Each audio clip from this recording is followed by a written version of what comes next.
Good evening, नमस्कार। आप देख रहे हैं आपका अपना यूट्यूब चैनल केसी बुंडू। और आज हम लोग यहाँ पे देखेंगे इंडियन पॉलिटी, यानी कि भारतीय राज व्यवस्था के कुछ प्रश्न। ठीक है, तो आइए शुरू करते हैं। देखिए, आज का पहला प्रश्न है, संसद के दोनों सदनों की संयुक्त सत्र की अध्यक्षता कौन करता है? और आपके ऑप्शंस हैं, ऑप्शन नंबर ए उपराष्ट्रपति, ऑप्शन नंबर बी लोकसभा अध्यक्ष, ऑप्शन नंबर सी राज्यसभापति और ऑप्शन नंबर डी प्रधानमंत्री। ठीक है, तो इसका जो सही जवाब हो जाएगा वो है option number B. Option number B क्या है? लोकसभा अध्यक्ष। ठीक है, यह है इसका सही आंसर। ठीक है, अगला चलते हैं अगले प्रश्न की ओर। देखिए, अगला प्रश्न है, केंद्रीय मंत्रिपरिषद का किसके प्रति उत्तरदायित्व होता है? ठीक है, और आपके ऑप्शन है, ऑप्शन नंबर ए लोकसभा के प्रति, ऑप्शन नंबर बी लोकसभा एवं राज्यसभा के प्रति, ऑप्शन नंबर सी प्रधानमंत्री के प्रति और ऑप्शन नंबर डी राष्ट्रपति के प्रति। ठीक है, तो इसका सही आंसर हो जाएगा कि केंद्रीय मंत्रिपरिषद जो होता है वो किसके प्रति उत्तरदायी होता है? तो वो होता है लोकसभा के प्रति। ठीक है, ऑप्शन नंबर ए। अब चलते हैं अगले प्रश्न की ओर। देखिए, प्रश्न संख्या 3 है, यदि सदन का सत्रावसान हो गया है तो इसे आहूत करने का अधिकार किसके पास रहता है? और आपके ऑप्शन है, ऑप्शन नंबर ए लोकसभा अध्यक्ष, ऑप्शन नंबर बी उपराष्ट्रपति, ऑप्शन नंबर सी प्रधानमंत्री और ऑप्शन नंबर डी राष्ट्रपति। ठीक है, तो इसका सही आंसर हो जाएगा ऑप्शन नंबर डी राष्ट्रपति। अब चलते हैं अगले प्रश्न की ओर। अगला प्रश्न है, भारतीय संसद के दो सत्रों में अधिकतम कितना अंतर होता है? ठीक है, यानी कि कितने समय का अंतर होता है? और आपके ऑप्शन है, ऑप्शन नंबर ए 1 माह, ऑप्शन नंबर बी 3 माह, ऑप्शन नंबर सी 9 माह और ऑप्शन नंबर डी 6 माह। ठीक है, तो इसका सही आंसर हो जाएगा ऑप्शन नंबर डी 6 माह। ठीक है, अब चलते हैं अगले प्रश्न की ओर। देखिए, अगला प्रश्न है,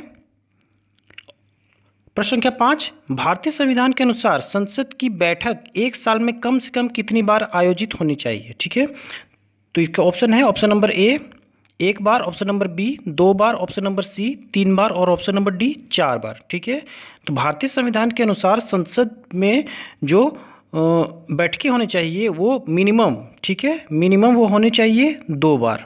ठीक है, प्रश्न में कहा गया है कम से कम, तो कम से कम ये कितने बार होनी चाहिए? 2 बार होने चाहिए, यानी कि ऑप्शन नंबर बी 2 बार। ठीक है, अब चलते हैं अगले प्रश्न की ओर।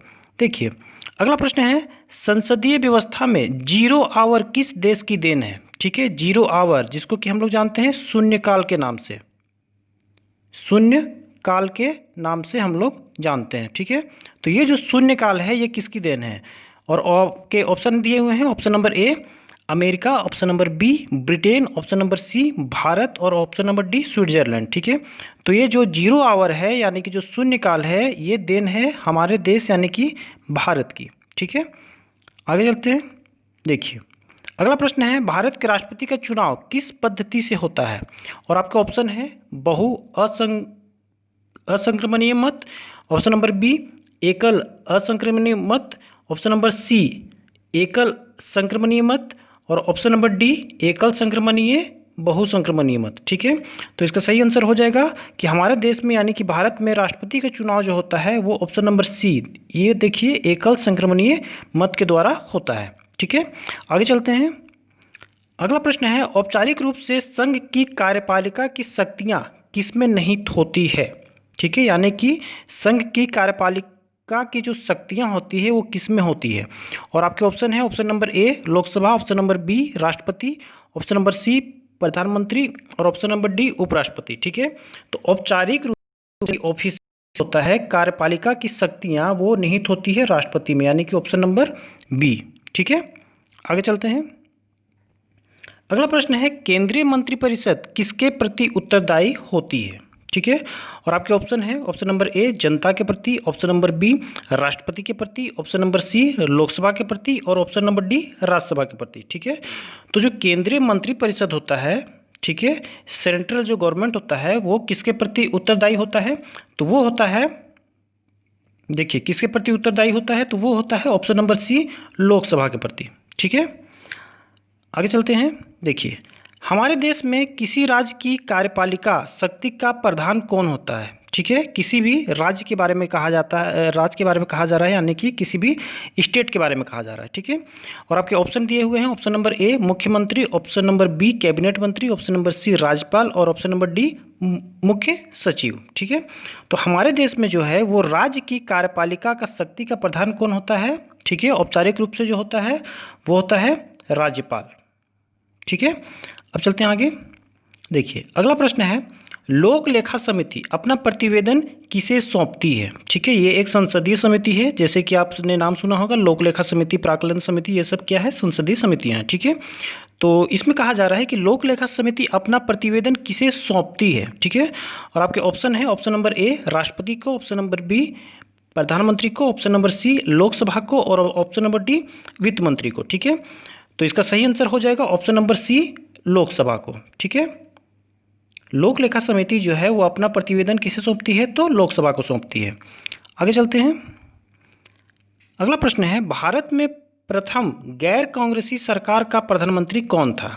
ठीक है, और आपके ऑप्शन है, option number A VP Singh, option number B Chandrashekhar, option number C Morarji Desai और ऑप्शन नंबर डी चौधरी चरण सिंह। ठीक है, तो इसका सही आंसर हो जाएगा, भारत में प्रथम गैर कांग्रेसी सरकार के जो प्रधानमंत्री बने थे वे बने थे मोरारजी देसाई। ठीक है, अब चलते हैं आगे। देखिए अगला प्रश्न है, निम्नलिखित में से किस रिट का अर्थ है हम आदेश देते हैं? ठीक है, देखिए दोस्तों, रिट जो होता है हमारे संविधान में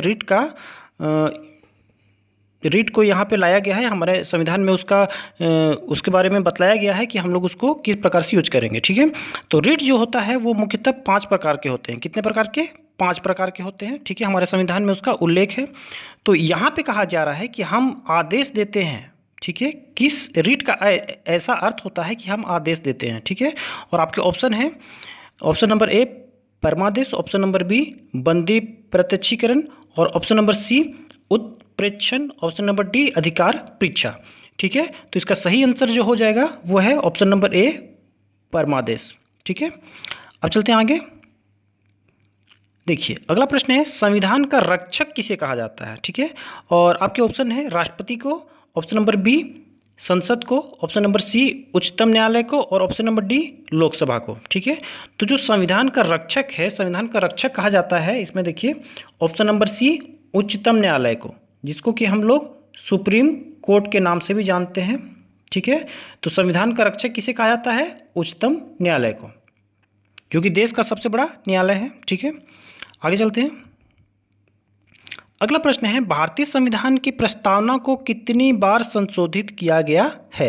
ठीक है, और आपके ऑप्शन है, ऑप्शन नंबर ए 2 बार, ऑप्शन नंबर बी 1 बार, ऑप्शन नंबर सी 4 बार और ऑप्शन नंबर डी 10 बार। ठीक है, तो जो प्रियम्बल जो है वो क्या है? प्रस्तावना जो है उसमें कितनी बार संशोधन किया गया है?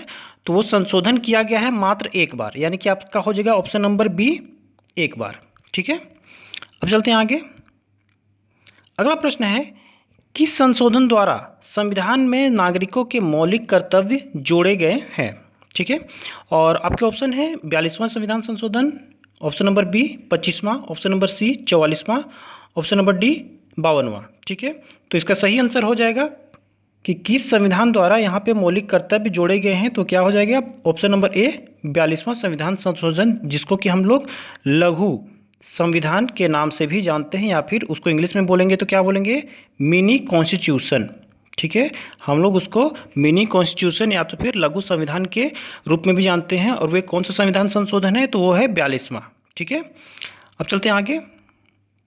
देखिए अगला प्रश्न है, मंत्री व्यक्तिगत रूप से किसके समक्ष उत्तरदायी होते हैं? ठीक है, और आपके ऑप्शन है, ऑप्शन नंबर ए प्रधानमंत्री, option number B Lok Sabha, option number C राष्ट्रपति और ऑप्शन नंबर डी जनता। ठीक है, तो देखिए एक प्रश्न इसके ऊपर भी आया था, तो उसमें कहा जा रहा था कि जो मंत्रिपरिषद है वो किसके समक्ष उत्तरदायी होते हैं, तो उसका आंसर क्या था? लोकसभा।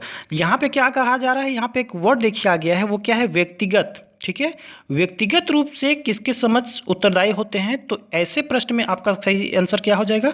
तो वो है राष्ट्रपति के प्रति। ठीक है, मंत्री जो है वे व्यक्तिगत रूप से किसके समक्ष उत्तरदायी होते हैं, तो वो क्या हो जाएगा? राष्ट्रपति, यानी कि ऑप्शन नंबर सी। ठीक है, अब चलते हैं आगे। देखिए कितने वर्ष की आयु में कोई भारतीय नागरिक भारत का प्रधानमंत्री बन सकता है?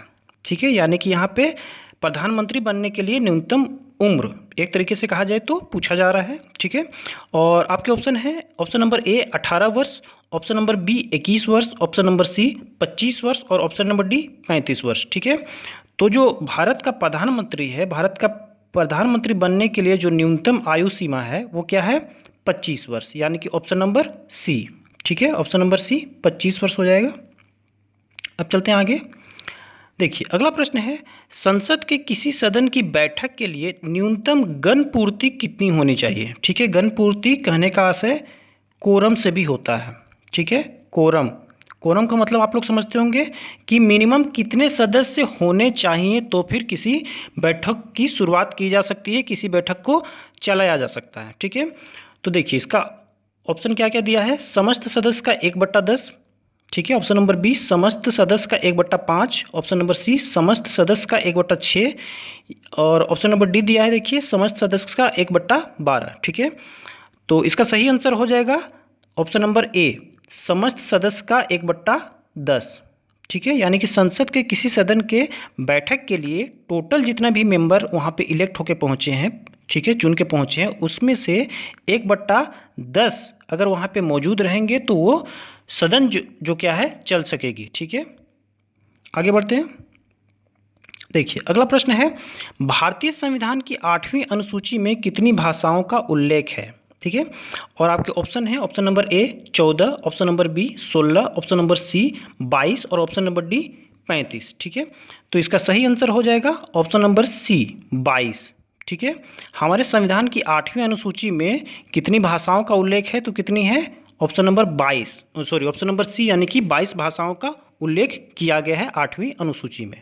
ठीक है, तो दोस्तों आज के लिए इतना ही। अगले सेशन में मैं फिर से कोई इम्पोर्टेंट टॉपिक लेके आऊँगा और उससे रिलेटेड आपको प्रश्न बताऊँगा। ठीक है, तो धन्यवाद।